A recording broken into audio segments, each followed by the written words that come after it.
Hello, it's Sir Rithkin from Ontier, and I'm here with Duke Cellach from the Middle tonight. This is part of the Murder of Duke series. I think I'm on Duke number 50 or 46.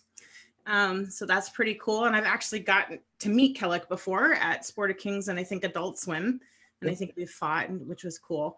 I usually start these with sort of your SCA origin story. So you want to start there and then we'll just talk? Sure, absolutely.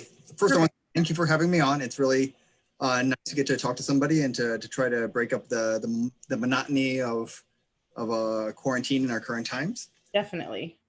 So I found the SCA in high school. I had a friend who went to an event, the February event for the local group, and then afterwards he came and told me, "There's this group, you have to come check it out." So he got me to start coming to some meetings, and so that would have been probably February or March. And then our local group actually held the coronation of Edmund's second coronation, Duke Edmund of the Middle. They had his second coronation, and that was my first event. We all piled into a car and went to the event and just had a great time. And I fell in love with the SCA right away. And just everything that there was to do. At my first event, I wanted to shoot archery and I wanted to dance, and I learned how to make chainmail from a friend, and we helped with getting stuff for feasts and just running around and having a great time. And I wanted to do everything. I wanted to be a knight and a laurel and a pelican and a duke and just everything that I could do, I wanted to do. And you were introduced to all of that at the first event? Yeah, I think so. I remember shooting, and our group was hosting it, so they needed somebody to go out and pick up bread, and I had a car, so they had ordered the bread from a local bakery, and so me and my buddy went to. It was actually a grocery store. We went to the grocery store and we had like 4 carts of bread, and we carried the carts and we got them checked out, and we piled up my car all the way up to like the I couldn't see out of the back window. It was so full of bread, and we took it there, and we just helped out any way that we could. Because it was our group was having it, and it was an incipient canton, so we were just trying to do. Everybody had to pull together and do everything they could to try to pull the event off. So right away it was being involved with everything and just loving it. Cool. And how did you get introduced to the fighting part?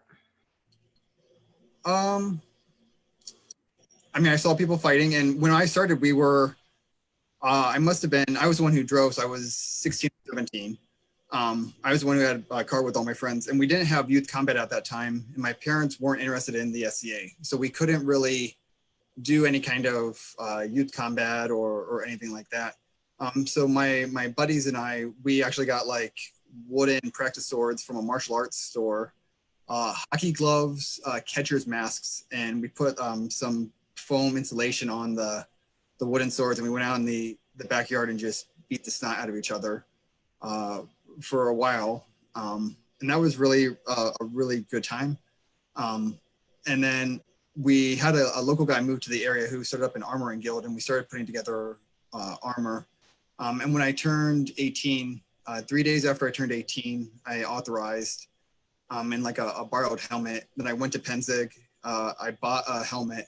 Like I graduated high school, went to Penzig, got a helmet. Then came down to college, and I didn't have all my gear fully together. And our local group at that point wasn't the friendliest of groups. They were a larger group, and I'm kind of a shy, soft-spoken person. So it took a while for it to kind of to get involved in all of that. I did a lot of dancing and embroidery and that kind of stuff to start. And I wanted to get into fighting, but my friend at that, I think he was a knight at that point, Thomas of took an interest in me, and he said, "Hey, I know you want to fight. How about you come up to where I'm staying?" He was living with Duke Edmund, and he helped me make a breastplate and get the rest of my gear together. I think he actually had an old set of legs that he put me in, and helped me make body armor, and then just kind of took me under his wing for a while. So it was really nice to have somebody to go around with and do that. And then when he moved out of the kingdom, I had been his man-at-arms. He sold me, the story goes, he sold me to Duke Edmund for a 6-pack of beer. Nice. Yeah, and Edmund hired us on, me and a couple other guys at the same time. He hired us to fight for him for a summer, and he gave us all tunics, and he was just trying to help out some of the new people. So I thought it was really important that I had somebody to kind of help shepherd me into fighting. I was really, really bad at fighting when I started. I am not have not been the most gifted, like physically. Like I work really hard and I go to the gym a lot now, so that's helped an awful lot. But in high school I was a wrestler, and my coach at the end of my first season, he told me that he thought that he looked at everybody on the team, he's like, that guy's going to quit, and I don't quit. So that's my secret superpower is I'm persistent. So I mean, Edmund tells a story about the three of us that he hired. One of them was a big guy and kind of tall, so he's like, he'll do okay. One guy with athletic and had a lot of natural skill, and he's like, he'll be really good. And there was me, who's like, I don't know about this guy. Of the three of us, I'm the one who stuck with it and have gotten to where I'm at now. I was so strange that our Knights Marshal, when he was putting together like his yearly report at the end of all the list of fighters, he was like, that Cellach guy, he's kind of weird and he's kind of fringy. So he like scratched me off the list, and he told me about that years later, and we laughed about it, and he thought that was great that he got to be wrong about that. That is pretty cool. So did Edmund teach you like the basics and stuff, or? Yeah, Edmund helped. Tom helped. At the time, our local group had a really deep pool of knights and dukes. We had Duke Dillon. We had not Duke, Sir Dillon. We had Duke Komar. We had a lot of guys who just came up and got knighted. So it was really a case of we would go to practice. I'd get the snot pounded out of me by all these knights and dukes and these high-level unbelts. And then I'm persistent, so I'd go to events on the weekend, and I'd be the first one on the list and the last one off. And when I went away, I would do a lot better, and I'd feel pretty good about myself. And then I'd come back and I'd get beat up again. And we, for a time, when Tom was still in Kingdom, we would go to 2 or 3 practices a week. I live in Central Ohio, and from where I live, it's 2 hours to Cleveland or Cincinnati. And they both have good fight practices. Dayton now has a good one too, and they're about an hour and a half away. So from where I'm at, when there's actually practices going on, we can travel and you can get a fight practice 3 or 4 nights a week with just a small bit of driving. And we would do that. We would travel, I'd be fighting 2 or 3 times a week, and then an event on the weekends for a couple of years. And that's really how I kind of came up. So were you all in on the fighting right away, even though you weren't good at it? No, actually, I mean, when I started, I was 17 and I couldn't fight till I was 18. So I authorized 3 days after I turned 18, and then I came down to college and my authorization lapsed. I didn't fight until I was probably, like, there was a gap there where I didn't really start getting into it. I was right around 19 or like 20. So I had like a year and a half off where the local group wasn't the friendliest. I was trying to get stuff together. I was in college and trying to do stuff. So I was more involved. I did archery, I did dancing, I did embroidery and making chainmail and all these other things for a time. And then once I was able to get my gear together, then I became much more involved in armored combat. But I've always been interested in everything that there is to do in the SCA. That's pretty cool. So when did you decide that you were on the night track? Like that's something that you really wanted to work for? Oh, well, I mean, at my first event, I decided I wanted to be a knight. All right. From the get-go, like that's what I wanted to do. And I am doggedly persistent. When I have a goal, I chomp away at it and work away at it. And so I knew it could take a long time. And I looked and evaluated the things that the people who had gone before me had done. At that time, we had a good crop of people who are becoming knights out of our local area. So I could look to see what those people were doing, that they became our baronial champions. They were traveling, they were going out for our unbelted champions team. And I just saw all the waypoints that they had. And I said, okay, well, these are the people that I want to be like. I should maybe go do the same stuff that they were doing. So there was never really a time where it was like, oh, now I want to be a knight. It's always what I wanted to do. It's just took some time to get going, and then being able to be in a position to do it.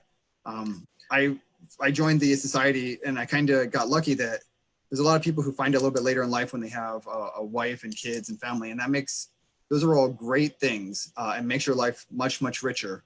But being 20, 22 and out of college, and no wife and kids and anything, really enabled me to travel a lot and to do a lot of fighting. So it's trade-offs, but it's what I got to do. Yeah, it gives you a lot of independence and flexibility and time to focus on what you decide is important. Right. And family and career and all that gets in the way later. Did you squire to somebody? I did. I had been Thomas's man-at-arms for a short time, and then, as I said, he had sold me away. He sold me to Duke Edmund, and I was Edmund's squire. And he was the best man at my wedding. He's one of my best friends in this world. I love the man. He is absolutely fantastic. And I learned a lot from him. For anybody who doesn't know, he's 6'7", and I'm more like 5'8", 5'9". So I'm a lot shorter than him, but fighting him so much taught me how to fight people who are taller than me, and who could have a lot of range. So I fight, sometimes I think that I fight like I know how to fight tall people. Tall people don't intimidate me, don't scare me. And he and I would just, to this day, whenever we get a chance to fight, we have a deep repertoire of, like, we've had to develop shots to counter off of each other. Like, he's throwing a shot and I make a block, so he has a counter to that. And then we just go back and forth. And that's how I've always come up, is you find people who are better than you, you fight them as much as you can, you learn from what you can, or you find somebody who is going to be like a training partner. When I was going from a knight to becoming a crown contender, one of the people I came up with was, he's now Count Ulrich of the Mists, and he and I would do the same thing, that we were pushing each other all the time to try to get better and better. But I was Edmund's squire. I don't remember how long I was squire for. Probably 4 years, maybe 5 years. And I wanted to, I was doing the arts as well. And I had been asked a couple times about being an apprentice. And to me, I am somebody who values loyalty. And to me, that meant that I couldn't split my loyalty to Edmund. I had sworn an oath to him. And so the only person I thought I could become an apprentice to was his wife. That I didn't think that would be a splitting. And unfortunately, she hadn't been to Laurel yet. She had been teaching me and doing all the things that you would need a Laurel, you'd want your Laurel to do. She just hadn't been recognized yet. And so the Pensive, before I got knighted, I didn't know I was going to get knighted, obviously.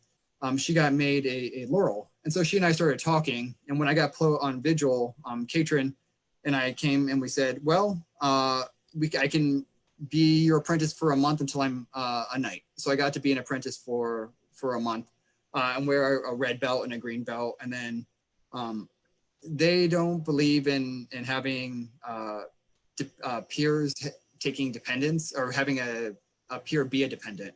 So when I was a knight, I had to get back my apprentice belt as well. And then we just went back to the informal relationship that we had before. So nothing really changed. It's just I got to wear a belt for a month, and that was pretty cool.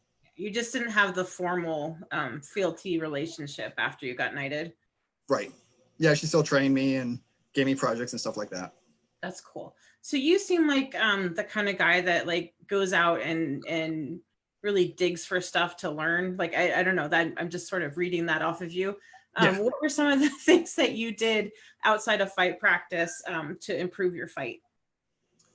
Oh, to improve my fight, the number one thing I do outside of fight practice too, I'm not the best at pell work. I'm not the best at running drills. I go to the gym 4, 5, 6 times a week. I do CrossFit, and that's how I get better for fighting. Being able to, having more strength and stamina will enable you to fight longer and harder. And if you can only make it to, like, there's people who can only make it to 1 or 2 events.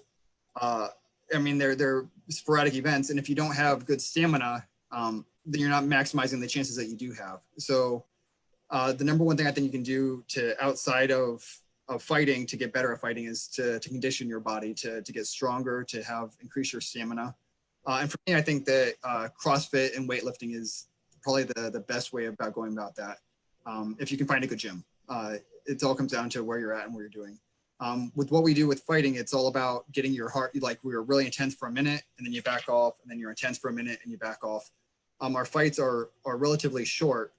So you need to be able to get your heart rate up and then get it back down and then get it back up and get it back down. You need to be able to do that over and over again. And that's what a lot of our CrossFit workouts do. That's cool. So you do some high intensity interval training kind of things too? Yeah, absolutely. Yeah. So you're not a pel work person? Since the pandemic, I have gotten into doing more pel work, but no, historically, I have not been very good at doing pel work. Okay. Is it just because you don't find it interesting, or? I just like, I like doing, like, it's an okay way to work on shots. But for me, it's always been more about seeing how somebody can move. And when we're not in pandemic mode, I can go to 2 or 3 fight practices a week. And for me, that was enough to get. And then in the event on the weekends, I would go to 35 to 45 events a year, I think. Wow. Yeah, I think during our reign, there wasn't a weekend that I took off except for like Christmas, and like there were a couple of weekends where there were no events and I can't go to an event when there's not an event. Right. But that wasn't that unusual. That was just that's what we kind of got into the habit of doing. So let's talk about when you got knighted. So it was a surprise? Yeah, I was,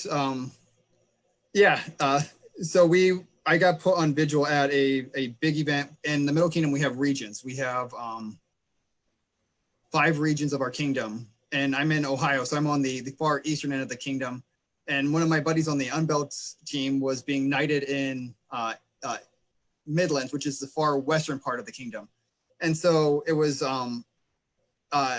we wanted to go out and see him get knighted. I was going to ride out with Edmund. It was a big deal. And the whole way out to the event, Edmund was sitting there telling me about how after Killian, he didn't think anybody was going to get knighted for a long time, that we only want to knight people who are good. And he didn't think there was anybody who was good. And he's just laying it on really, really thick to where, and I can be very trusting and a little bit naive maybe. So I totally bought everything that he was selling. And so when we got to the event, we were out fighting. I fought, and I think I won a tournament there. But at the evening, like they knighted Killian, and then Edmund starts talking. And I know what begging a boon, that's what looks like when somebody's being put on vigil. And the whole time he's begging the boon, I'm sitting there thinking like, what is he doing? He just got done telling me that there's nobody who's good enough to be knighted. So like the whole time he's doing all of that, I completely didn't realize he was begging it for me until like he said my name. So he got me completely. Wow. For people that aren't from the middle or the east, can you explain what the Unbelt team is? Sure. So it really kind of, it does come out of Penzig. So at Penzig, historically, the Middle Kingdom and the East have had a series of champions battles. We have one for our unbelts for people who aren't knights, and we have one for our belts for the people who are knights.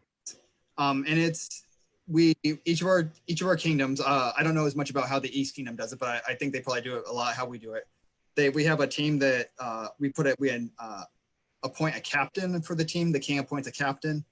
And the captain holds practices and tryouts throughout the kingdom over the summer, trying to get a team to kind of form together of unbelted fighters. And then at one of the last events before Penzig, they'll name the team. Everybody gets called up.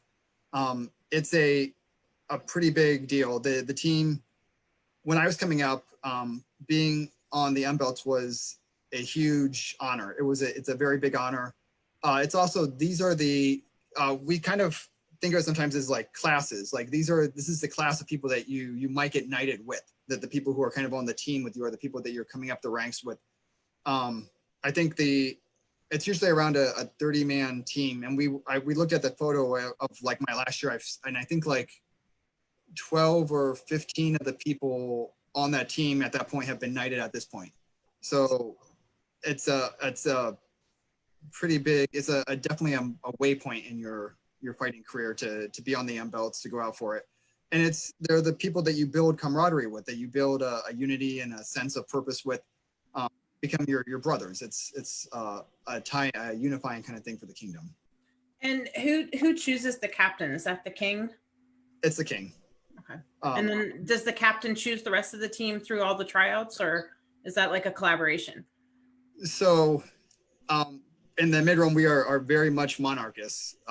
It's the king's team, the crown's team. Okay. It's ultimately their choice. And I haven't had a summer reign, so I don't know maybe all the specifics, but usually the king will tell the captain of the unbelts, hey, bring me the list of people that you want, and I will review it. And then, so ultimately, like, the answer is it's the king's team. But the captain usually writes up the list and presents it to the king for approval.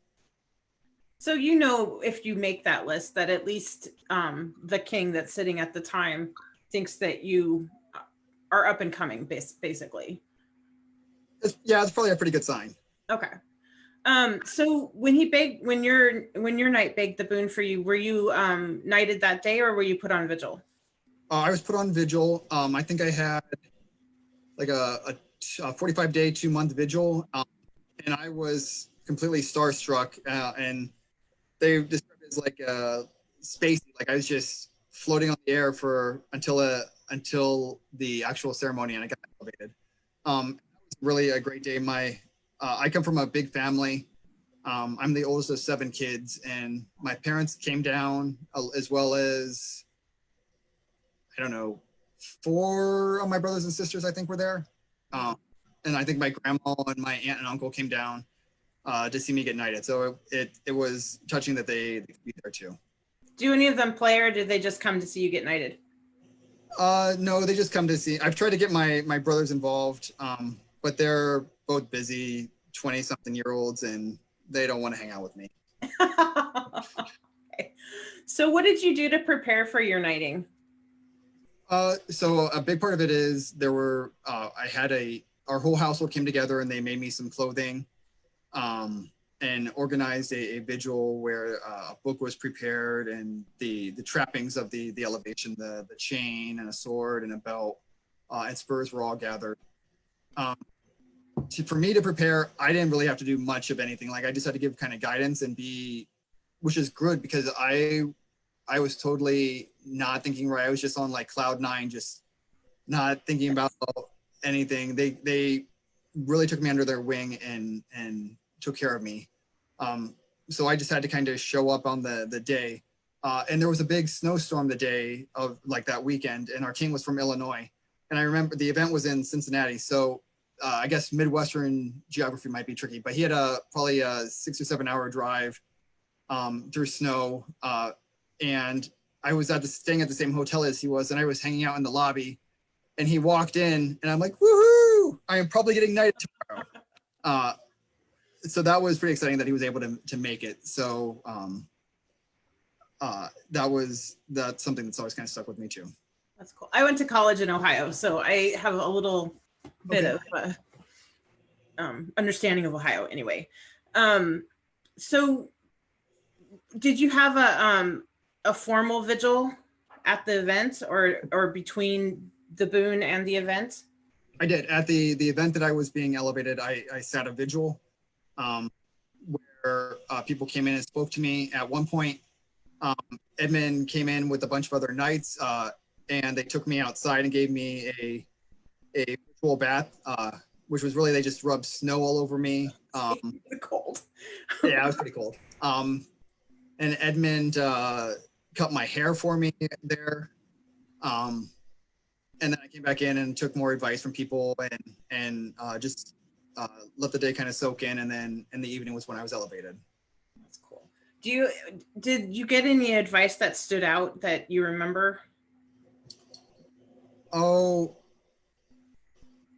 no, I mean, it was a big blur. There were a lot of people kind of hit on the same things. That the biggest piece of advice that's always kind of stuck with me is that as a peer, you are now, if the SCA is thought of as being a party, that as a peer, you're now an adult, and that if something has to be, like, you're there to have fun, but if there's something that needs to be done, that it's the peers, that the adults are the ones that are kind of expected to be the ones to go kind of take care of it and look after all of that.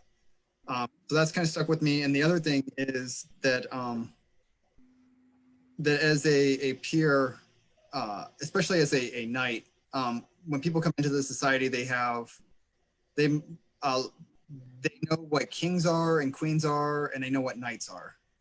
And so if you don't act that part, you might ruin somebody's whole SEA experience without thinking about it, by inadvertently being mean to them or not being their idea of a knight. So that's something that's always kind of stuck with me too, is the need to be on your best behavior, and especially towards new people. That your bad days are amplified. Yeah. They are. Yeah. So after you got knighted, did you feel like you had to adjust at all? Or, you know, was there a period? Because sometimes there's a period where you just sort of, you feel like you're treading water or something. Did you experience that?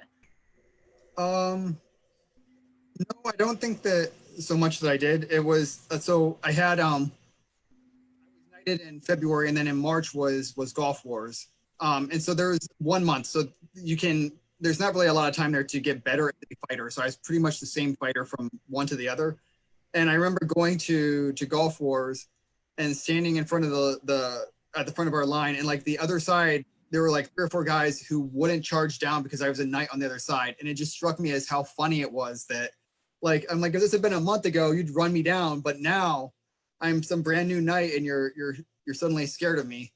And my lady also fights, and she got annoyed with me because I would be standing in front of her and nobody would come and fight her. So was it easier to get fights on the pickup field at Golf Wars? That's an interesting thing. Like, yeah, no, like there are, as a knight, there'll be people who steer clear of knights because they're scared or they're worried or nervous. And sometimes those are the people that I want to try to fight, because I want to try to be hopefully a good fight and get them to overcome that. But oftentimes, yeah, I mean, more people want to fight knights. It's easier to, at least you have that recognition and you can try to get more fights that way. Or I can call people out maybe a little bit more. Like as an unbelt, sometimes you can't really be like, you fight me. But as a knight, you can be like, hey, come here and fight me. And people will. Do you feel the same about knighthood now as you did when you were elevated? That's an interesting question. Do I feel so I don't have the best of memories, so I don't know everything that went through my head at that point, how I felt about it.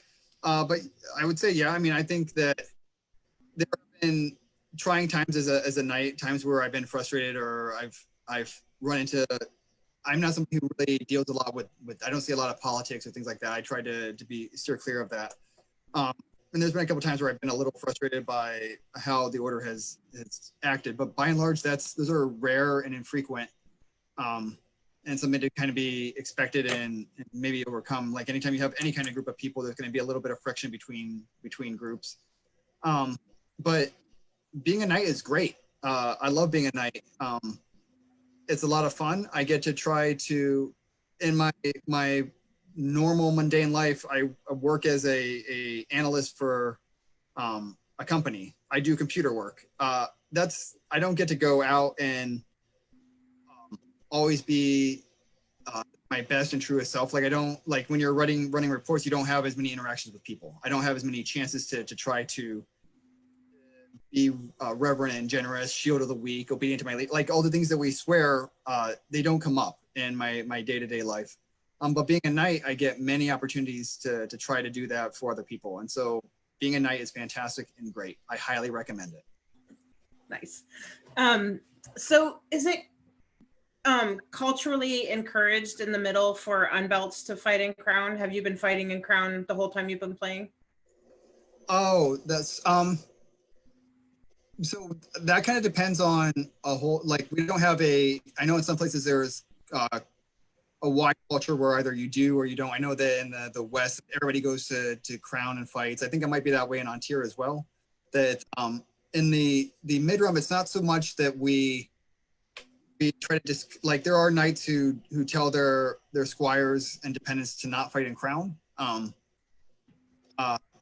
and as Edmund's squire, I only fought in I think I fought in one or I think I only fought in one crown, and that was his crown. Like he was king, and he was like, "You should come fight in my crown." So I went and fought in his crown. So for me, that wasn't something that I wanted to do as an unbelt. But that wasn't that there was a cultural bias against that. What we have in the midroom, what we do have is a strong tendency, and I think maybe an overly strong tendency to say you shouldn't fight in crown unless you're prepared. And I think that we take that maybe a little bit to an extreme that we overemphasize how like being king is not an easy thing, but it's not also really hard. It's not the most difficult thing, and it's not. People want you to succeed as the crown. So there's inbuilt safety that people. Sorry, that's my dog. Oh, okay. My dog is sitting at my feet, being adorable. I have a small fan on, and he's sitting there loving it. But as the crown, people want you to succeed, and they want you to do well. So it's not as hard as people think it is. But in the mid run, we have a strong tendency to really don't fight unless you're prepared to win. So after getting knighted, did you start fighting in crowns right away, or did you take some time before you decided that was the next, thing you wanted to pursue? I started fighting in crowns pretty soon thereafter. I would fight in as many crowns as my lady would allow me to fight for her. Because I wanted to be a count and a duke. I wanted to make her queen. My lady is amazing and fantastic and much an inspiration to me. And I thought that she should have her honor advanced and have more people get to see how great she is. And so I would try to fight in any chance that I could to get that to come to pass. And so we would fight when we started fighting, she was still in college. And so I could fight a little bit more often. And then once she graduated, my wife's a park ranger. She's not my wife. She's a park ranger. And so having a summer reign is something that we could not do. We have to be a team and be with it together. And a summer reign is really, really hard to do as a park ranger. So we could only fight for winter reigns. And so that's what after she got the job and kind of worked her way up, then I only would get a fight. In the mid-run, we have 2 reigns a year, and our crowns are in the spring and the fall. So we have a longer reign than a longer time as prince and princess in some other kingdoms. But it's always Memorial Day weekend, and I would get to fight that weekend to try to make her queen. And did you ever do you have a ritual or a method to get ready for crown? I sure do. I try to do it for a tournament of any kind of size. I will clean all my gear ahead of time. When I walk on the field, I want to look like nobody has ever struck me ever. And it's a minor thing. Like everybody knows everybody's been hit. Like there's nobody who's not been hit. Like that's just, but if I have tape all over my helmet or my gear, then it looks messy and it looks like I've been hit, and I don't want to look like I've been hit. So I will clean my gear. I will make new swords. If it's crown, I've had my dependents over, my squires and men-at-arms to help me clean my gear and hang out and just kind of spend some time together and make swords and do that. And then the day of the tournament, I try to get there early and set up my spot. I try to have everything go as smoothly as I can. And then for any tournament, I try to be the first one on the list. I want to be waiting in the middle of the list for my opponent to get there. And I always, especially at crown, I always make it a point to salute my wife, who often, she actually can't be there. So I usually I've had a painting made of her that I'll have one of my people hold for me, and I'll salute her painting before the fights. And then I salute my opponent, salute their lady, and then we can fight. And then I usually take a step forward. So I try to be in the middle of the list. I stand with my chest as high up as I can.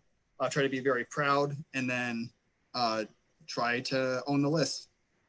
Do you do something to get yourself to like a state of no mind for your fights?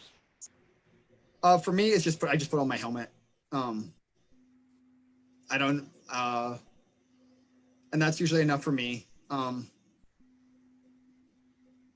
So on occasion, before a big tournament, I am a little bit of a religious man, and I've done a little bit of praying that that God's will be done.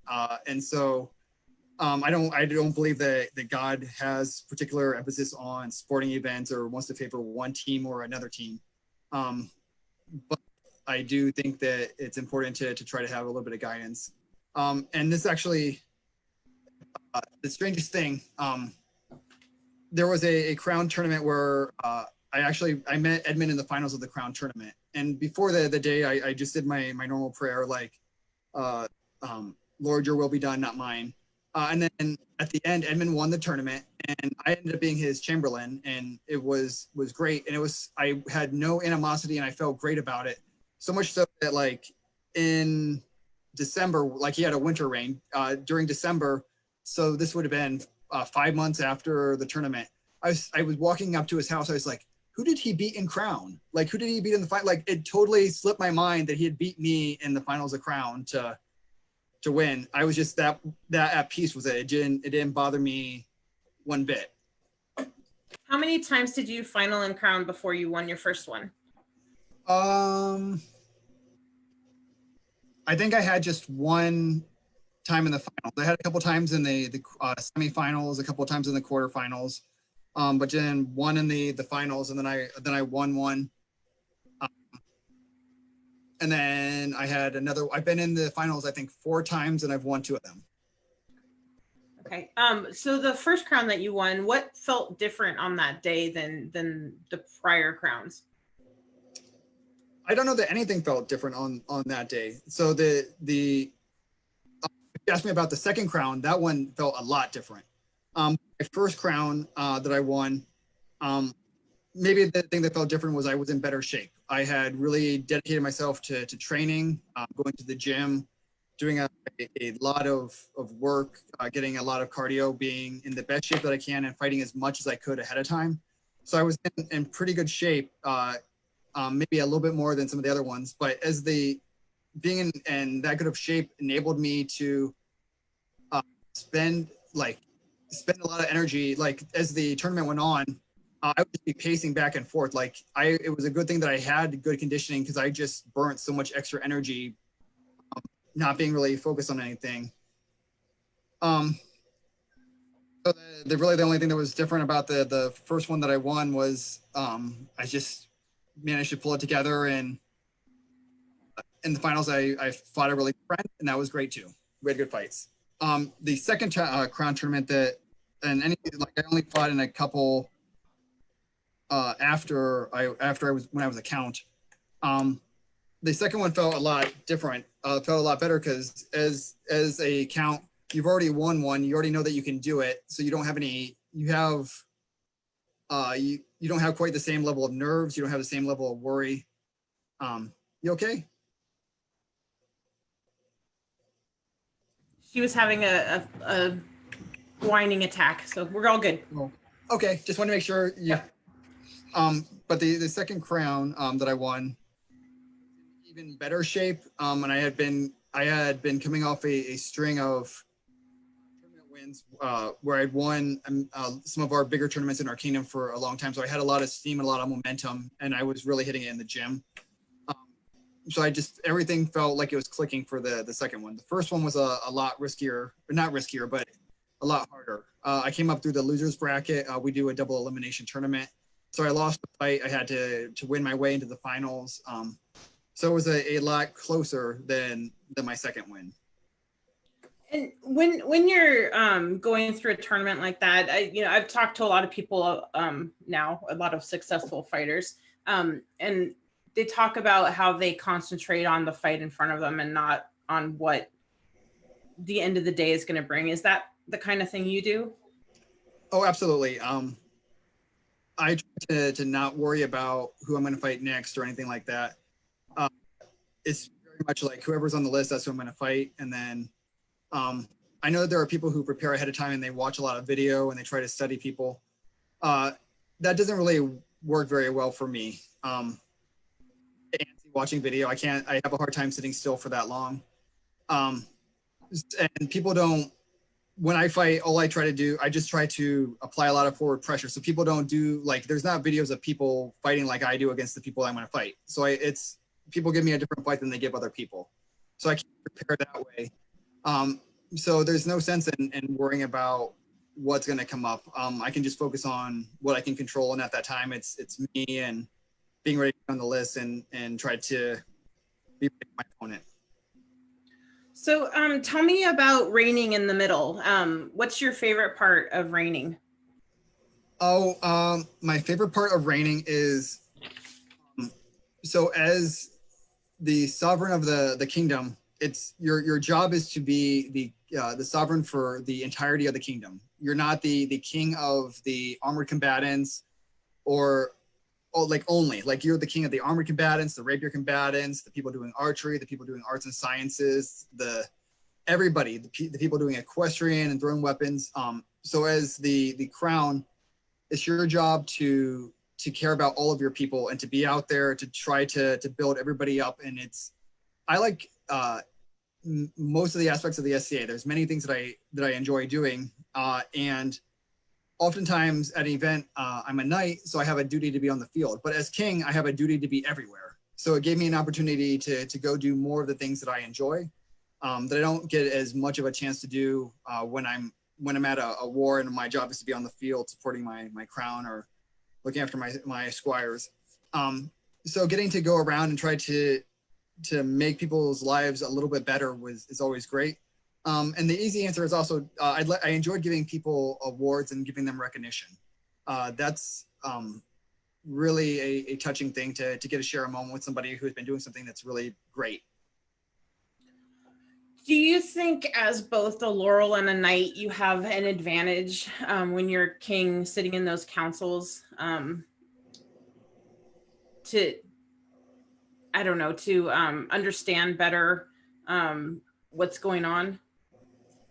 Yeah, I think in some ways that being in multiple, I mean, it means that when my poor wife, her first peerage meeting was the first one as Prince and Princess that we got to attend. So she had no prior recognition of going in, whereas being a knight and a laurel meant that I got to go to order meetings ahead of time and I got to see how they were and I have a sense of how they were run. We were really lucky in that our first reign we followed Lucian and Kat. And Kat ran the best meetings I've ever attended. So anything that I did well, we stole from her completely, at least in regards to running a meeting. She ran a really good meeting, and getting to follow them was great. That's cool. Nice when you get to follow somebody that has everything together. Absolutely. Yeah. So your wife fights too. Is she a squire? She is. Do you guys train together? Ooh, so that's since the quarantine has come up, we have been training a lot more together. Historically, I do not like hitting my wife. She doesn't care one bit about hitting me. She's totally okay with, she fights with a mace and shield and she fights spear, and she will stab me and hit me with her mace as much like she really is okay with all of that. I have trouble striking her. But since the quarantine and the pandemic kind of being locked down, we've been working a lot with Duke Branos, who has given us drills and things like that. And so we will put on our armor and we'll go out in the yard and we have drills that we'll do together. And we are not sparring, but we'll have drills where, like, I'm throwing shots at her. So she's a moving pell for me and I'm a moving pell for her. And I usually use a foam sword, so I'm not actually trying to hurt her. And that's entirely on me. My wife is strong and fierce, and she's a very serious fighter. And she has she's a sergeant of the mid-realm on her own account. Like, she is a warrior of some renown, and she totally has earned that. It's just I have hangups about hitting my wife. I asked because my husband and I both fight, and he was knighted after me. And it's always interesting to hear how other couples handle because you have this live-in partner, right? But sometimes there's weirdness. So it's just kind of an interesting thing. Yeah, I want her to make me a rose. Well, that's what I want to do for my consort too. So That's awesome. she and I can root on each other. What is your favorite tradition in the mid-realm? Oh, my favorite tradition in the mid-realm is that the mid-realm chivalry all know our oath, and we say our oath together. Being in the taking a knee and swearing our oath as a group is a deeply powerful and moving experience, and everything around that. My second favorite is also associated with that. Is we've commissioned, the order has a horn, an ornately carved horn. We call it the horn of chivalry, that we, after the belted champions battle at Penzig, is usually one time it comes out. We had a chivalry retreat. It only makes an appearance a couple times a year, but we will have the horn ceremony where it's filled with whiskey or bourbon. We each give a toast and then pass it around, and we say something that was on our mind or touching for the last year, kind of, is usually how we do that. That's super And at the end, cool. we swear the fealty again. Yeah, it's really a powerful moment. So when you talk about the knight's oath, is that like the fealty oath to the king, or like the dubbing oath? Oh, it's the fealty oath to the king. Okay. That's cool too. Do you have a favorite memory from being king? A favorite memory from being king. Oh, it's not from being king, but it's from being prince. So my wife is a park ranger, and Memorial Day weekend is when we have our crown tournament, so she can't attend. So I have a painting that I have taken there. And the second crown that I won, I won the tournament. After the end of the tournament, somebody brought out a cell phone for me, and I called. I'm not usually a big fan of like modern things at events, but like I've gotten to make this phone call twice, and it's the best phone call I've ever made at an event, is to call my wife and tell her that she's a princess. But the second reign, or the second time that happened, I called her, and when I called her, she knew I was going to win. So she'd already, like, she arranged with her boss to change around her schedule, and she was actually on her way to the event. She had been getting updates, so I got made prince, and then William at the time, King William, says, "Behold the power of the crown." I call forth Vukasin, and she walks out. So she had, like, I hadn't seen her until that moment, and it just made me, I don't know if I got teary-eyed, but I probably got pretty darn close if I wasn't. And she just came out, and it was an amazing moment. And it was just really, really powerful to have her have that much faith and belief in me that she would come to the event ahead of time. And then I'm going to give you a second one, also related to Crown. I got to fight in the finals of Crown with Edmund, with my knight, and we had joked for years that if we ever made it to the finals of Crown against each other, we were going to play a chess game before the finals. So when it happened, I had a chessboard in my car because I'm that kind of nerd. We just signaled we had set up our day camp together, so everything was together. We just had a table there for the day. They carried out, our squires all carried out a table to center the list. They brought out chairs for us. They set up the board, and we got to play a game of chess before the finals of Crown as a way to give. I had my fight first, and Edmund had to have a fight in, so he needed a moment to recover. So we played a game of chess, and it was fantastic, and one of the best moments of my time in the society. That's really cool.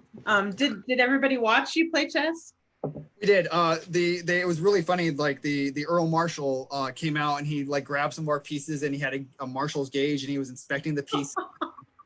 The Herald started giving a play-by-play, and there were people around. There were people who brought over who brought over umbrellas and were shading us, and we had drinks, and it was really a good moment. And I won the game. Like, Edmund and I have played many games of chess, and he has won many of them, but I won that particular game. So then he beat me in the finals of Crown, but that made it a little bit better. That's super cool. What a great story. Wow. So do you have students both as a knight and a laurel? I do. How do you divide your time between them? Oh, it's whatever they need. It's the needs of the students what kind of dictates that. And there's a lot more that we do in between events. So at an event, when we're at an event, I try to tell all of my dependents that we should try to do at least 2 things at every event. That we don't just go to an event and fight and then leave. That if you go to an event, you go to an event and you shoot archery, or you take a class and you teach a class, or you take a class and you help in the kitchen, or we try to do more than one thing at an event. So I try to do that as well. And so if one of my apprentices, if she has an entry in the arts and science fair, I'm going to try to go over and view it and see it and get some feedback. Or if they're taking a class, I'll try to attend it. Or if they're teaching a class, rather. If my squires are there, we'll be fighting together. We set up a day camp for all of us to be together. And then I try to teach them as best I'm able.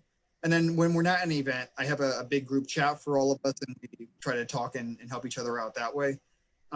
So it's a matter of who needs attention at what particular time, and that's where it kind of goes. I like the 2 things rule. That's really cool. And because I think it's cool, can you tell everybody why you were laureled? Oh, I was made a laurel for embroidery. I like to do embroidered bags, especially, and I've done a couple hoods, but really I like making pouches and fancy things like that. I've made some tunics and that kind of stuff. Do you do any reliquary bags or anything like that? I have done some reliquary bags, yeah. Yeah. A friend who got a rock from a church. I don't remember where the church was at, maybe in Jerusalem or somewhere, and she wanted this reliquary bag for that, so I made her one, and I've made some sweet bags and other things like that. Super cool. I think that's so awesome. I love embroidery too, but just you don't hear of a lot of laurel knights that are for embroidery and not like armor or whatever. Right. So that's super cool. All right. So we've been talking for a while. I told you it was going to be easy to talk for an hour. So why don't we look at your killing tool? Did you bring your sword? I did bring a sword. I brought it without a basket hilt on it. So I have my sword here. All right. So is that just regular hockey tape on the handle? Yep. Yeah, it's a regular hockey tape, and I try to have the back a little bit wider than the hand. I want it to feel like a wedge in my hand. And I have a trigger. This one happened to be made out of trim. Oftentimes I'll do leather. Sometimes I'll do trim. It's whatever I have kind of laying around. And I put through the trigger to help hold it in place. And so it doesn't pinch my hand. And my swords are 36 inches long, rattan, and then whatever the thrusting tip is. And I try to have my swords be on the lighter end. I don't need to have a really huge club to try to hit people. I want it to be light and quick. Yeah. Where do you like your balance on your sword? You know, I am somebody who doesn't ever really think about that. Okay. I'm pretty oblivious. I trim it down. I try to get the piece that's just right around the smallest diameter that I can when I gauge it, and wherever that works out to being is where it works out to being. And as long as it feels good in your hand, you're good. Yep. Okay. That's cool. Do you do anything special with the tape, or are you just like a spiral tape and then hockey tape over? So I do, I take strapping tape and first I will trim it up and I'll put my thrusting tip on it. And then I will spiral it with strapping tape. I'll mount it to the basket. And then I will, I run my duct tape up and down. So front, back, left, right is how I was taught to do it. So that when you're done, the edge is on. So not anything too crazy, but that way the sides of the sword shouldn't have a seam on it. So it's a minor visual thing. That's cool. Okay. Well, cool. So let's do the final 10. You ready? I am. I've jotted down a list too, so I can. Okay. You're prepared. If you could fight anyone in the world, who would it be? It'd probably be Count Ulrich. He's actually local to me, and I just miss him. So I mean, I miss anybody. Like I originally wrote anybody. I'd love to fight anyone. except maybe my wife. I don't like, I could fight her and I have trouble fighting her, but Count Ulrich and I have had many great fights, and he's just such a good friend of mine that being able to do that with him would be fantastic at this time. Excellent. Who would you like to see reign in your kingdom? I would like to see Duke Stephen of Buckingham and his wife Elena. I'd like to see them reign in the Middle Kingdom. I know that they've reigned in many other places, never here in the Mid-Realm, and I think that they would be fantastic. I think they'd have new ideas, and I really love both of them. So getting to see them reign would be great. Yeah, getting to talk to him was a treat. He's a very interesting guy, and he's finaled a couple times in the middle, right? Yeah, I think so. Yeah, that would be cool. Yeah, we knighted his wife. We knighted yeah. And that was fun. She ran for Congress, and I was concerned that if she were to get to be selected, if she won the election, that somebody would find a video of me striking a member of Congress. I gave her a buffet, and so. Oh, you got to knight her. You were the king that knighted her. Yeah, I knighted Elena. Oh, that's cool. That's cool. That is funny. So you, that's funny. Well, I would have rather her won, but it's good that she didn't, so that you didn't have to worry about that. But yeah. Okay. If you could talk fighting with anyone in the world for an hour, who would it be? So I get to talk to him on occasion. I get to talk to Branos about fighting, and that's great. But I've had good times talking to Duke Paul, and I think that anytime I can spend more time with him talking fighting, it's well worth my time. So Duke Paul is my answer. Excellent. What is your favorite medieval-esque or period movie? My favorite, it might even be my favorite movie of all time, is A Knight's Tale. It is, there are people who will give it a hard time and say it's not very period. I think that what it does well is it captures the feeling of being in a medieval tournament. I love it so much that I even have, like, I don't know if I have a Knight's Tale calendar. When they put out the DVD, they put calendars inside it, and I have a calendar from 2002 that's out of date that I can flip through and see pictures from the movie. That's super cool. Yeah. So, I had to just watch that. I watched it again over the weekend because so many people have been saying it, and I'm like, God, I haven't seen it forever. And it's super fun, right? It's just a super fun movie. If you could add a rule or subtract a rule from the rules of the list, what would it be? I'm pretty okay with most of the rules. I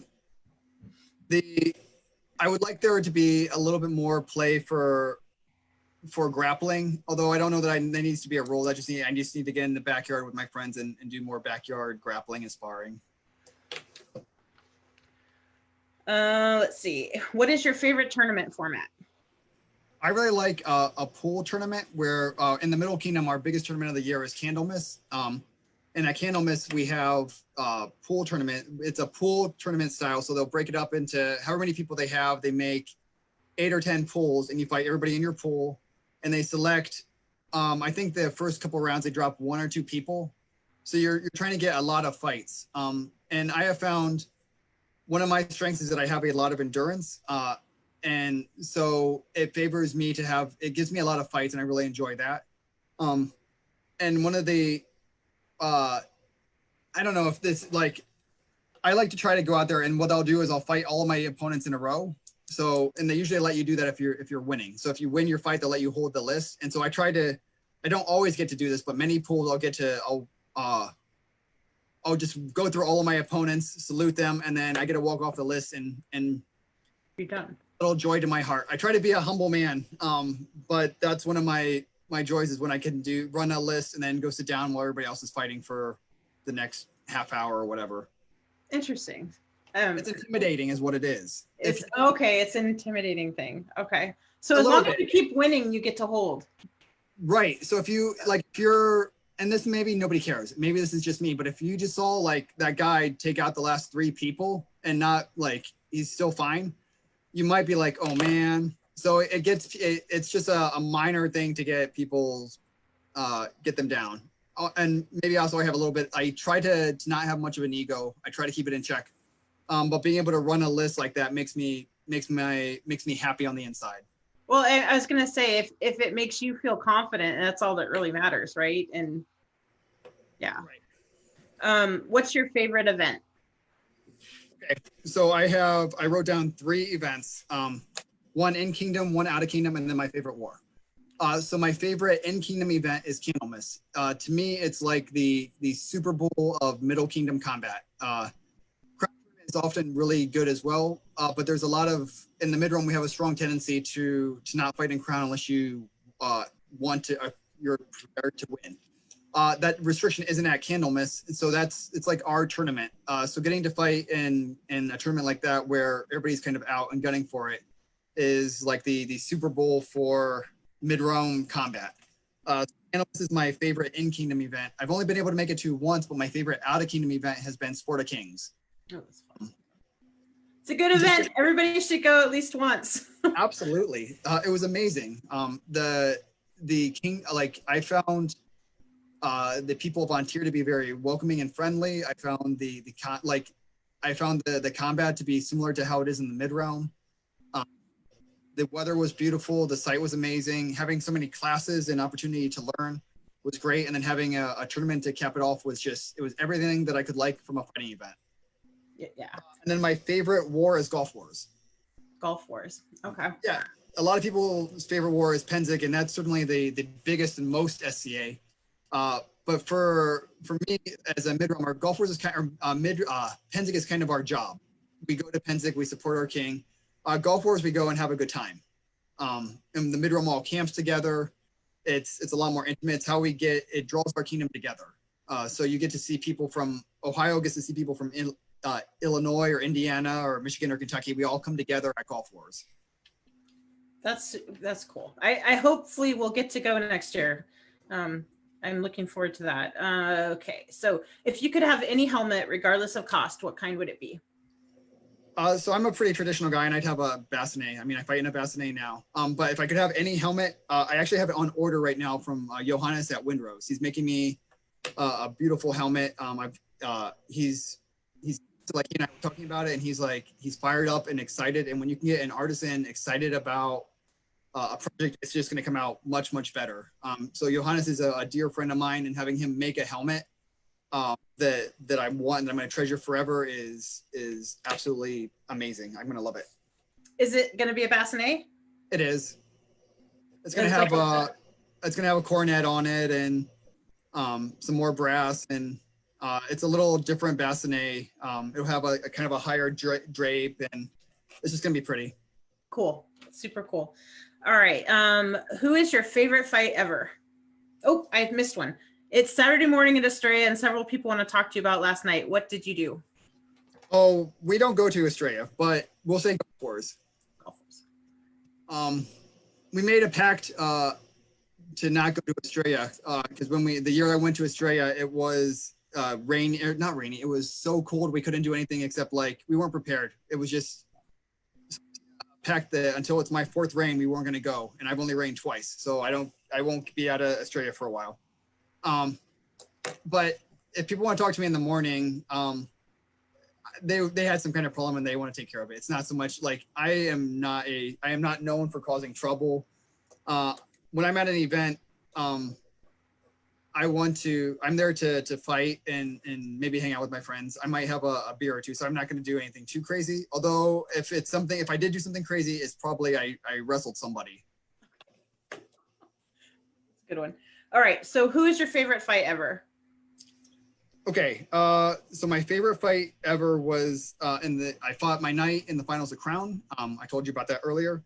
Then at SCA 50 year, I also got to fight Duke Timmer just doing pickups. And he and I just clicked on a huge level. Like we were blocking everything that each other was throwing, and we had tiny bits of gray area grappling, and we were just vibing off of everything that we were throwing at each other. Was just great. We had the most fun that I maybe have ever had with anybody was fighting him. Did you get him to giggle? Yeah, I think we giggled some. I think he was giggling some. It was just great. I love it when Timmer giggles. It's funny. Okay, so the bonus question is, who is the cleanest fighter in your kingdom?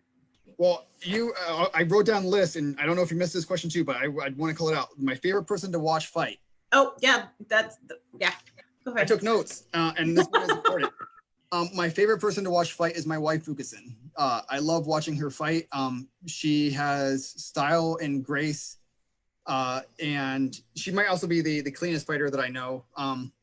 That if something touches her, there's often times where things will touch her, and I'll be like, "Man, that's not a good shot," and she calls it good. So if it looks at her the wrong way, sometimes she takes a shot that that I don't think that she should, but she does. And so I think that makes her the cleanest. And she is great. So she's the cleanest and the one that I most like to watch fight. I think that's awesome. Like, you don't actually want a fighter, but you love watching her fight. So that's super cool. Yeah. Yeah. Well, thank you so much for talking to me. I know it was a little bit out of your comfort zone, and I really appreciate it. I thought it was super interesting, and it went fast, right?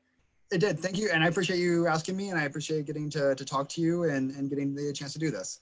Yeah. So thanks everyone for joining us. The next person I'm talking to, I think, let's see. I'm in October.